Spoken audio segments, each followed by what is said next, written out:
Hello friends, आज हमने यहाँ पर 4 से 6 साल के बच्चे के लिए हाफ स्वेटर का वीडियो लाए हैं जो कि क्रोशेट से बना है। इसके लिए हमने यहाँ पे 86 चेन ली हुई हैं।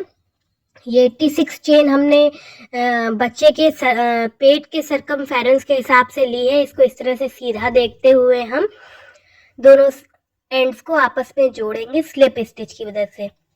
आपके बच्चे की जो भी पेट की सरकमफेरेंस है उसके हिसाब से ही चेन लीजिएगा। ये ऊन थोड़ी मोटी भी थी इसलिए हमने ये इस हिसाब से ही ली है। फिर हम यहाँ पे 3 चेन बना लेंगे और ये जो एक्स्ट्रा धागा है इसको इसी साथ में रख लेंगे चेन के। और उसके बाद हम यहाँ पे बनाएंगे सबसे पहले डबल क्रोशेट। 3 को 2 करेंगे, 2 को 1 करेंगे। तो इसी तरह से हम पूरी चेन में एक एक डबल क्रोशेट बनाते हुए जाएंगे, जिससे कि हमारे पास लास्ट में एक चेन वाला काउंट करेंगे और 85 हम इस तरह से डबल क्रोशेट बना रहे हैं।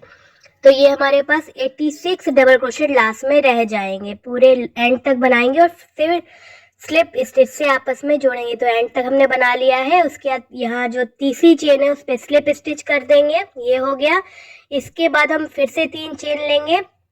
अब यहाँ पे फ्रंट पोस्ट डबल क्रोशेट और बैक पोस्ट बनाएंगे। तो यार्न ओवर करके तो इस तरह से हमने फ्रंट पोस्ट डबल क्रोशेट बना लिया।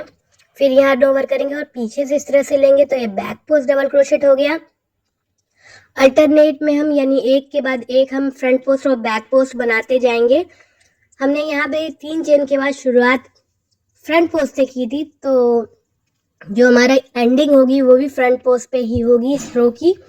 तो इस तरह से पूरे में फ्रंट पोस्ट और बैक पोस्ट बनाएंगे और एंड वाला फ्रंट पोस्ट बनेगा और आपस में स्लिप नॉट से एंड जोड़ देंगे। इस तरह से हमें ये 3 रो हमने बना लिए, फ्रंट पोस्ट के ऊपर फ्रंट पोस्ट और बैक पोस्ट के ऊपर बैक पोस्ट। इस तरह से ये टोटल हमारे पास ये 4 रो का बॉर्डर बन गया है। एक हमारा जो है सिंपल से डबल क्रोशेट वाला और एक हमारा ये 3 रो हमारे इस तरह के फ्रंट पोस्ट और बैक पोस्ट वाले। अब हम यहाँ से डिजाइनिंग स्टार्ट करेंगे। तो जैसी हमें डिजाइनिंग लगा रही है वो देखिए। सबसे पहले हम यहाँ 2 चेन ले लेंगे। फिर नेक्स्ट स्टिच में हम यहाँ पे एक इस तरह सिंगल क्रोशेट लेंगे, उसको हम बिन लेंगे और फिर इन दोनों को एक साथ बिनेंगे। फिर से देखिए, एक बार हम नेक्स्ट स्टिच से इस तरह सिंगल क्रोशेट लेंगे, एक बार बिनेंगे और फिर दोनों को साथ में बिनेंगे।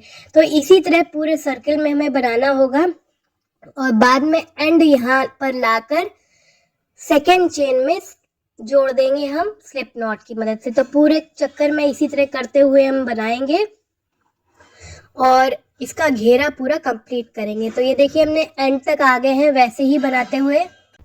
तो इस तरह से हमें पूरे सर्कल में बनाने के बाद एंड में स्लिप नॉट करनी है। तो वो देखिए कैसे करेंगे। ये हमने यहाँ जो 2 चेन शुरू में बनाते हैं उसमें जाके हम इस तरह से स्लिप नॉट ले लेंगे। सब जगह स्लिप नॉट हमें लेनी है। फिर 2 चेन बनाएंगे नेक्स्ट रो के लिए और फिर नेक्स्ट स्टिच में जाकर एक सिंगल क्रोशेट करेंगे और उसे इस तरह से करेंगे। फिर 2 फंदों को एक साथ करेंगे। तो इसी तरह से हम लगभग 12 इंच 12.5 इंच तक बना लेंगे। ये बच्चे के आस्तीन के नीचे तक का पूरा हिस्सा ऐसी गोलाई में हम बनाते हुए जाएंगे। आराम से ये बहुत इस तरह से बनेगा और पूरा सर्कल हम ऐसे ही करेंगे और लास्ट में स्लिप नॉट करेंगे। तो ये हमने इतना लंबा बना लिया है। ये देखिए डिज़ाइन। अब आपको दोनों तरफ से आप इसे यूज़ कर सकते हैं, जिस तरफ से आपको डिज़ाइन समझ में आए। तो आपको इधर रखना है सीधा कि इधर रखना है, ये आप पे डिपेंड करता है। अभी हम दिखाते हैं लंबाई। तो ये हमने 12 इंच बनाया हुआ है। अब इसके बाद हम इसी में से मुड्ढे घटाएंगे और इसी में से आस्तीन कैसे बनाएंगे वो देखिए। घटाना आप एक बार देख लीजिए तो आपको समझ में आ जाएगा। तो कैसे करेंगे, हमने यहाँ पर टोटल 86 स्टिच ली थी जिसका हाफ होता है 43। तो 43 हम पीछे की तरफ स्टार्ट करेंगे, पहले पीछे बनाएंगे। तो वो याद रखिएगा 43 स्टिच पे बनाएंगे। तो हम देखिए सबसे पहले 1-2 चेन ले लेंगे, नेक्स्ट स्टिच को स्किप कर देंगे जैसे पहले करते थे। तो यूँ करते थे ना, इसको हम अभी 43 को पहले हम बना लेंगे, स्किप नहीं कर रहे हैं। तो पहले 43 स्टिच को हम इसी तरह से सिंपल जैसे हम बना रहे थे। अभी तक हम 86 स्टिच पूरा सर्कल में कर रहे थे, अब हम ऐसे नहीं करेंगे। हम सबसे पहले 43 स्टिचेस को इसी तरह से बनाते हुए जाएंगे पूरे हमें काउंट करके करना है, क्योंकि हमें जो भी आपकी सरकमफेरेंस में फंदे आए हों उसका जस्ट हाफ हम पीछे बनाएंगे। तो पीछे का हमने ये 43 स्टिच यहाँ से स्टार्ट करके यहाँ तक बना लिए हैं। अब हम डिक्रीज शुरू करेंगे। टोटल हम 3 लाइन में डिक्रीज करेंगे और दोनों साइडों से करेंगे, क्योंकि हमें यहाँ पर शोल्डर्स की काट देनी है। तो देखिए कि किस तरह से डिक्रीज करना है। ये मेन स्टेप है, इसे आपको ध्यान से देखना चाहिए। अब हमने पलट लिया, देखिए, क्योंकि अभी तक तो सर्कल में थे तो पलटना नहीं पड़ा था, यहाँ हमने पलट लिया है, 2 स्टिच किए। उसके बाद जस्ट नेक्स्ट स्टिच में हम बनाते थे सिंगल क्रोशेट, बट अब हम उसको स्किप कर देंगे और उससे आगे वाली स्टिच पे इस तरह से सिंगल क्रोशेट बना के फिर 2 को एक करेंगे। यानी हमारा यहाँ पर एक स्टिच स्किप हो गया, यानी हमने उसे डिक्रीज कर दिया। तो दोनों साइड्स में अब हमें ऐसे ही करना है। तो एक साइड में आपने देख लिया कि किस तरह से डिक्रीज करना है। 2 चेन बना के एक स्टिच को स्किप कर देना है और नेक्स्ट स्टिच पे बना लेना है। तो इस तरह से हमारा 3 रो में इस तरह से मैं डिक्रीज एक फंदे का दोनों साइड से करेंगे। तो टोटल हमारे देखा जाए तो 3 इधर से होंगे और 3 दूसरी साइड से होंगे। तो टोटल 6 डिक्रीज आएंगे हमारे। एंड तक अब हम पहुंच गए। यहाँ पे डिक्रीज के बाद इस एंड पे पहुंचे हैं। तो यहाँ देखिए हमारा एक स्टिच हमने स्किप कर देंगे यहाँ भी, और लास्ट जो चेन वाला है इसमें अब हम करेंगे। यानी यहाँ भी हमने एक स्टिच जो चेन के जस्ट बाद वाली होती है उसको हम छोड़ देते हैं, स्किप करते हैं। ये हो गया। तो एक रो में डिक्रीज हो गया। अगले रो में पलट लेंगे फिर से हम अपने पीस को। थोड़ी सी यहाँ लाइनें जैसी आती है डिजाइन में, वो अच्छी लगती है। तो ये 2 हो गई हमारी स्टिच, फिर एक स्किप किया, नेक्स्ट स्टिच में गए और यहाँ पे हमने बनाया एक सिंगल क्रोशेट। वैसे ही तो देखिए 2 रो का डिक्रीज इस तरह एक तरफ से हो गया है। इसी तरह से 3 रो का डिक्रीज करके हम इसे लगभग 6 से 7 इंच तक बना लेंगे। जैसा आपके बच्चे की लंबाई है मुड्ढे की, उस हिसाब से करना है। अगर आपको दिक्कत हो मुड्ढे की लंबाई किस हिसाब से लेनी है, तो कोई भी टी शर्ट जो उसके थोड़ी सी लूज हो उस पे ही हम रख के निशान लगा सकते हैं। तो इस तरह से हमने ये देखिए 3 रो तक डिक्रीज कर दिया है दोनों तरफ से। तो देखिए किस तरह से चार्ट दिख रहा है। अब हम इसके बाद जस्ट सीधा सीधा बनाते जाएंगे, कोई डिक्रीज नहीं करेंगे। तो ये देखिए हमारा इस तरह से रेडी हो जाएगा। पीछे का पल्ला कितना बढ़िया से आएगा ये आप समझ सक रहे होंगे। अब हम इसे पलटेंगे। अब सीधी तरफ हमें इस तरह से 2 तरफ ये शोल्डर वाला हिस्सा बनाना है और हम यहाँ वी नेक बनाने वाले हैं। तो देखिए यहाँ पर हमारे 43 स्टिच थे, उसका जस्ट हाफ हमारा एक स्किप करेंगे हम। तो टोटल हम देखेंगे तो 42 का हाफ होता है 21। तो 21 स्टिच हम लेके एक शोल्डर बनाएंगे। यहाँ पे हमने 2 स्किप करेंगे फंदों को, ये देखिए, और उसके बाद हमने लिया है इधर भी 2 स्किप करेंगे हम अपने फंदों को, और यहाँ बीच में एक स्किप करेंगे। 2 दोनों तरफ से और एक बीच से। तो उस हिसाब से करना है। तो ये लिया हमने, एक को स्किप किया, अगली पे गए और यहाँ पे इसको छोड़ देंगे। ये फिर यहाँ से किस तरह से हम धागा जोड़ रहे हैं वो देखिए। ये देखिए धागा जुड़ गया है। हर बार हम राइट साइड में ही धागा जोड़ेंगे। ये मतलब देखिए जैसे इसमें हमने बीच से जोड़ा इस तरफ को, और जब हमने दूसरी तरफ जो हमने बना लिया है उसको जोड़ने के लिए भी हमने राइट तरफ से ही धागा जोड़ा था, क्योंकि हमेशा हम बिनते हैं तो वो राइट टू लेफ्ट हम आगे बढ़ते हैं। तो बनाना डिजाइन में कोई अंतर नहीं है, इसी तरह से बनाते हुए जाएंगे हम जो शोल्डर है उसमें जैसे पीछे हमने 3 रो में एक डिक्रीज करके गए थे, वैसे ही हम यहाँ देखिए ये 2 को हम छोड़ देंगे, यहाँ तक बनाएंगे और डिक्रीज करते हुए जाएंगे 3 रो तक लगातार 3 स्टिच में। तो ये देखिए यहाँ तक हम पहुंच चुके हैं, यहाँ से स्टार्ट करके यहाँ तक पहुंच गए हैं। 2 स्किप करके हम अब डिक्रीज करेंगे। तो डिक्रीज सेम जैसे हमने पीछे यहाँ पे 3 रो में किया था वैसे ही शोल्डर की तरफ करेंगे, और बीच में नेक पे हम क्या करेंगे, एक स्टिच स्किप करते हुए इस तरह से तैयार करेंगे कि लास्ट में हमारे 14 स्टिच हमारे पास बचे रह जाए। तो इधर से तो काउंटेबल है कि 3 स्टिच एक तरफ से घट रहे हैं और उधर बीच से हम लगातार एक करेंगे। तो देखिए 2 चेन बना ली, एक स्किप किया स्टिच को, नेक्स्ट स्टिच में जाके हमने बनाया सिंगल क्रोशेट और इस तरह 2 को एक किया। तो इसी तरह से करते हुए जाएंगे। यानी आप ये तो समझ ही रहे होंगे कि जो शोल्डर पोर्शन की छाट है ये 3 रो में इस तरह से ही होगी जैसे बैक में हुई है। इस पोर्शन में जो छटानी है वो इस तरह से करनी है कि हमारे लास्ट में 14 स्टिच रह जाए। तो ये देखिए, ये हमने ये यहाँ पे इस तरह से लगातार घटता जा रहा है और हमें ये 14 रो स्टिच तक करना है और टोटल हमारी यहाँ 19 रो बनेगी इस तरह से। तो आप देख पाएंगे यहाँ टोटल हमें जो जहाँ से हमने घटाना शुरू किया है उससे ऊपर तक हम 19 स्टिच लेके जाएंगे टोटल। और हमें घटाना यहीं तक घटाना है कि हमें लास्ट में 14 स्टिच मिल जाए और हमें यहाँ पर 14 स्टिच चाहिए एंड में। यहाँ हमने निशान भी लगा रखा है 14 स्टिच की और 19 रो में आ जाएगा। तो 19 रो तक हम चलते। तो इस तरह से देखिए हमने दोनों तरफ से ये कंप्लीट कर लिया है। अब हम सिलाई कर लेंगे। यहाँ पर मुड्ढों की जैसे सिंपल होती है वही सिलाई करेंगे। यहाँ देखिए मार्क इसलिए लगाना जरूरी है। ये देखिए अपने एंड में ये लास्ट फंदा बनाया और इसको इस तरह से खींच दिया। एक तरफ बढ़ा हुआ थोड़ा सा धागा काटा है और एक तरफ हमने छोटा सा काटा है। तो जो बढ़ा हुआ धागा है उसमें हम डाल देंगे अपनी यार्न नीडल यानी सुई जो स्वेटर सिलने के काम आती है। उसको इस तरह से डालकर और फिर हम यहाँ दोनों तरफ से एक एक फंदा लेते हुए सिलेंगे। 14 स्टिच एंड में बची है दोनों तरफ। तो यहाँ हमने मार्क किया है क्योंकि हमने पीछे की तरफ गला नहीं घटाया है तो इसलिए हमने मार्क करना जरूरी है। तो इस तरह से एक तरफ से ले लिया। यहाँ पे अपने बांध भी लेंगे जिससे कि खुलने की संभावनाएं कम हो जाए। ये आराम से 6 से 7 साल के बच्चे, 4 से लेके 6 साल तक के बच्चे के आराम से आ जाएगा ये स्वेटर। तो देखिए हम इस तरह से सिलते हुए जाएंगे। दोनों ही तरफ के मुड्ढे में ऐसे ही सिलने हैं और 14 स्टिच है तो एक एक स्टिच आपस में जुड़ती हुई जाएंगी और कतई आपको ये सीम दिखेगा नहीं। यानी आप जब ये स्वेटर तैयार करके रेडी कर लोगे तो आपको सीम कहीं से समझ ही नहीं आएगा क्योंकि इस तरह से अगर आप सिल रहे हो तो बहुत फाइन स्टिचिंग होती है और ये समझ नहीं आती। तो इस तरह से हमने सिल देना है एंड तक। अब ये खोल देंगे हम धागा को और यहाँ एंड में हम थोड़ा सा नॉट लगा देंगे। तो इस तरह से पूरा ये सिल गया और ये थोड़ा सा फ्लेक्सिबल भी होता है तो हम यहाँ कट कर देंगे। अब हमें बनाने हैं पट्टियाँ। तो पट्टी बनाने के लिए हम ऊन ले लेंगे। वो ध्यान दीजिएगा कि कैसे हम कर रहे हैं।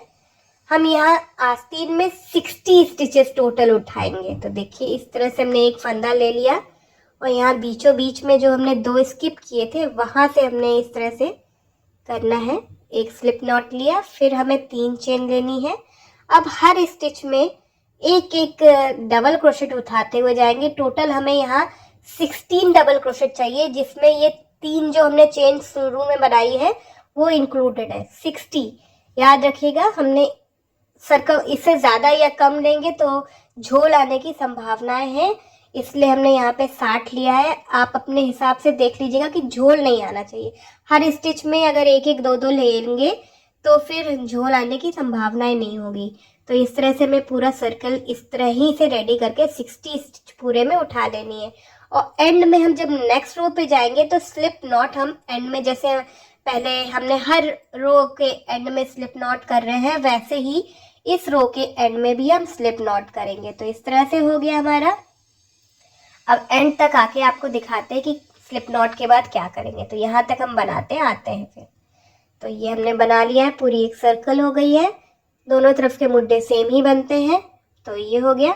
इसके बाद हमने ये जो 2 चेन ली थी इसमें हम स्लिप नॉट ले लेंगे। ये हो गई। फिर से हम 3 चेन लेंगे, सॉरी 2 चेन नहीं ली थी, 3 चेन ले ली। अब हमें 2 यार्न ओवर करके 2 स्टिच एक साथ लेनी है। 2 स्टिच एक साथ लेके फ्रंट पोस्ट डबल क्रोशेट बनाया। इसमें हमने क्या किया, एक स्टिच का डिक्रीज किया। इससे होगा क्या, जो हमारी प्रॉपर शेप होती है शोल्डर की वो आ पाएगी, वरना प्रॉपर शेप शोल्डर की आएगी नहीं। अब एंड में भी हम 2 स्टिच को एक साथ ले लेंगे और फ्रंट पोस्ट डबल क्रोशेट एक साथ बनाएंगे। जैसे आगे किया है 2 एक साथ किया है वैसे ही दूसरी तरफ भी एंडिंग में भी हम 2 स्टिच को एक साथ लेकर फ्रंट पोस्ट डबल क्रोशेट बनाएंगे।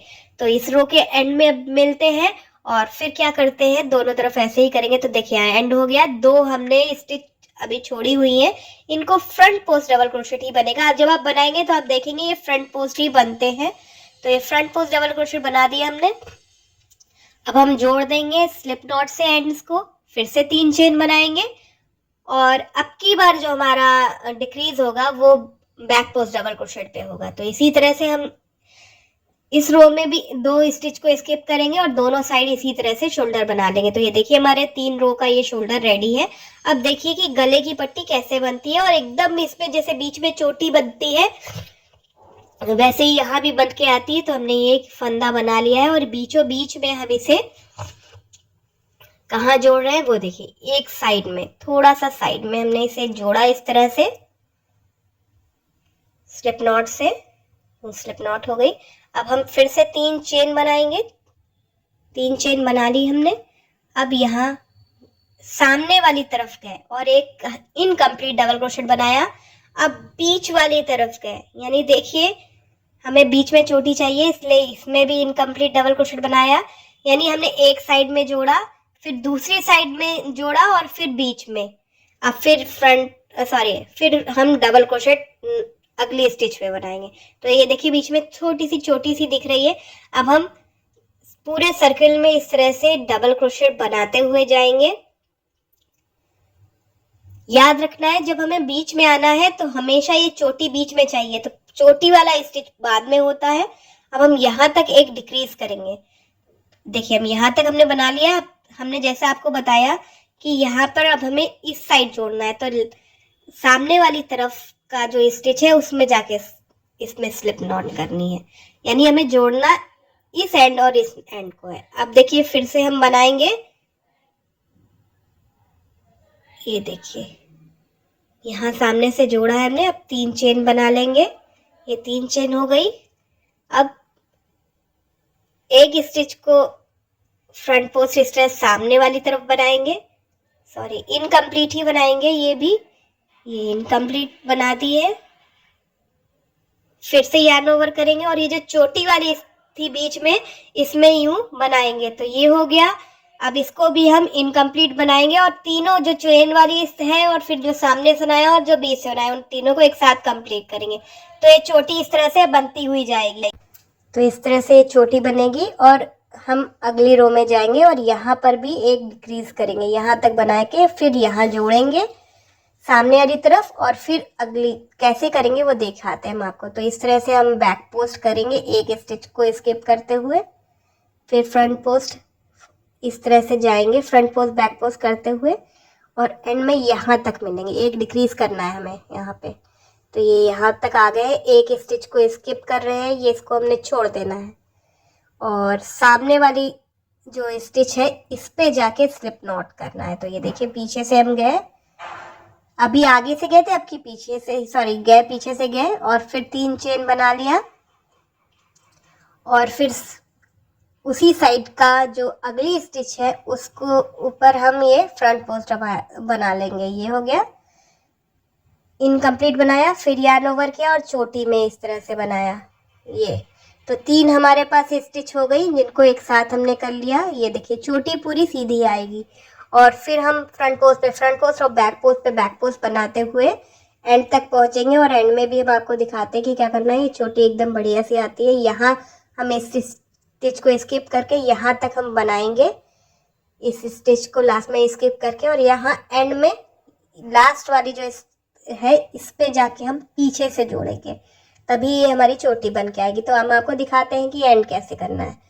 तो ये हो गया। आप ध्यान दीजिएगा ये चीज़ें थोड़ा सा, क्योंकि गले का पोर्शन है तो ये हम सिलाई से तो बना नहीं रहे, तो इसलिए ध्यान देना ज़्यादा ज़रूरी है। क्रोशियट से एकदम वैसे ही बना रहे। हमने एक स्टिच को स्किप करते हुए पीछे से यहाँ पर नेक्स्ट स्टिच में जाके बनानी है स्लिप नॉट। ये हो गया स्लिप नॉट। अब धागे को एक बार ऐसे बना के थोड़ा सा कट कर देंगे और इसे इसी में भी कर देंगे। तो देखिए कितना परफेक्ट सा गला बन के आता है। बीच में चोटी भी दिख रही होगी और क्योंकि हम हर बार एक डिक्रीज करते जा रहे थे। अब देखिए जो धागा है इसको इसी में ही फंसा देंगे हम, जिससे कि ये भी पूरा लटकता ना दिखे। यूं कोई कह नहीं सकता कि क्रोशिया से बना हुआ बहुत खूबसूरत सा वी नेक है। और ये देखिए नीचे से और साइड से सब जगह से ये रेडी हो गया। आपको फुल रूप दिखाते हैं। ये देखिए, आई होप आपको ये ट्यूटोरियल अच्छा लगा हो। अगर इस वीडियो को आपने लाइक किया करा हो तो थैंक यू। अगर चैनल पे नए हैं तो सब्सक्राइब बटन दबा के बेल आइकन ज़रूर दबाइएगा। Thank you. I hope